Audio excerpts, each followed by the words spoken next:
The Torah this week has beautiful literary artistry. Ella knows it's a good parsha, right? Good stories in it. Right? In this week's parsha, we get named. We receive our name as a Jewish people. Jacob, who is nervous, the brother who he tricked to get the birthright, stole the blessing, haven't seen each other for years. Jacob, 2 weeks ago, had run off in fear. Esau is on the other side of the river. Jacob's not sure what to do. And that night, he has a restless sleep. And then, at that darkness in that twilight time, wrestles with an Ish, an angel. It's that cave in Return of the Jedi where Luke fights himself. I don't know. He wrestles with something sacred. And through that encounter, through that wrestling, wrenches his hip, is physically impacted for the rest of his life. It's okay. It's a hard story. Is impacted. And at the end, Jacob has the angel or the Ish, whatever it may be, in a headlock. And says, I will not let you go until you bless me. And the angel says, what's your name? This isn't a blessing, it seems. It's like, we know we've been fighting all night. Who are you, by the way? And he says, my name is Jacob. And the angel says, your name is no longer Jacob. Your name is Yisrael, Israel. For you have striven with beings divine and human, and you have prevailed. He gets a new name, Israel. And we become B'nai Yisrael, the children of Israel. This new name, it's not the one that we were given, it's the one that we earned.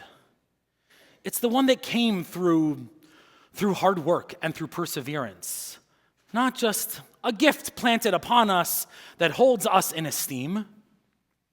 It's work, often hard work, to be Yisrael, to be the ones who wrestle with God, who wrestle with the impossible questions of the universe, who wrestle with the nature of what it means to be human, who wrestle with the nature of what it means to be in relationship with something sacred, who work day after day to be in relationship with each other.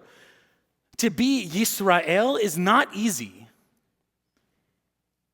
And our sages teach, you may remember, I think my mother might be the only one who actually remembers, the first High Holiday sermon I gave here, I taught you this text.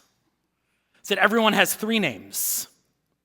The names their parents give them, the names their friend call them, their friends call that one, and the name they earn.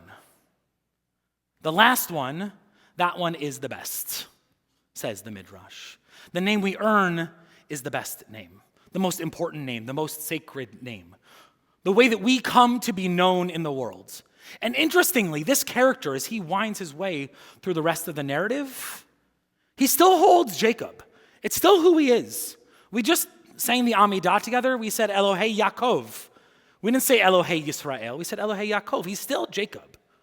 But at his best, when he does that work of coming to engage and encounter with the sacred questions of what it means to be human, not where he holds himself up above others, not where he makes himself distinct and separate from the world, but when he's in relationship with himself, and as we'll find in a moment, with another, that's when he is Israel. He names that place, and this is some of the beautiful literary artistry of this parsha. He names that place where he wrestled Peni El, which means the face of God.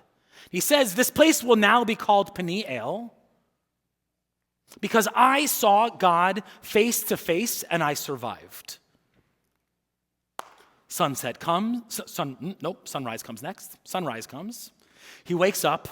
It's time to encounter Esau. There's some other stuff that happens, family dynamics. He's trying to figure out what to do. He stands on one side of the field, On the other side of the field is his brother. His brother, the mighty warrior. His brother, the one who's out hunting for game for dad all those years ago. His brother who has with him hundreds of soldiers. Jacob approaches the middle of the field slowly, bowing to show deference. Esau runs. They encounter each other in the middle. The Hebrew word is to meet, but it's also the root of the word is the word that's used for when armies meet on the field of battle. Esau runs, they meet, they grapple, which is the same as the word for hug. Esau falls upon Jacob's neck. And then there's the word which means bite, but it also means kiss. With just a few verbs, dramatic tension builds. The warrior on the other side of the field races to the middle, they encounter, they grapple, they fall on each other's necks, they bite or kiss, and then they burst into tears. Oh.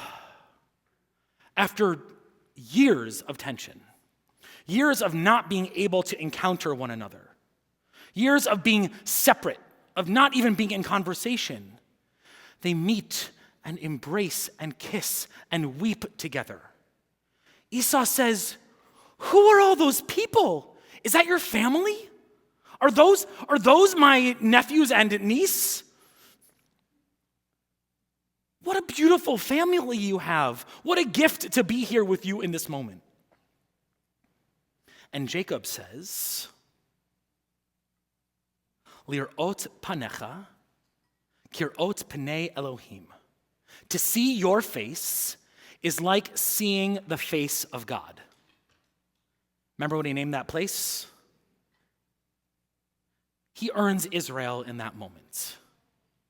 He realizes he finds God's face in the face of his brother from whom he was estranged, his brother who he could not imagine engaging and encountering, his brother who filled him with fear, but he had the courage to step forward in that moment, to engage, to see the face of God in another, to wrestle with himself, to do the hard work of being present.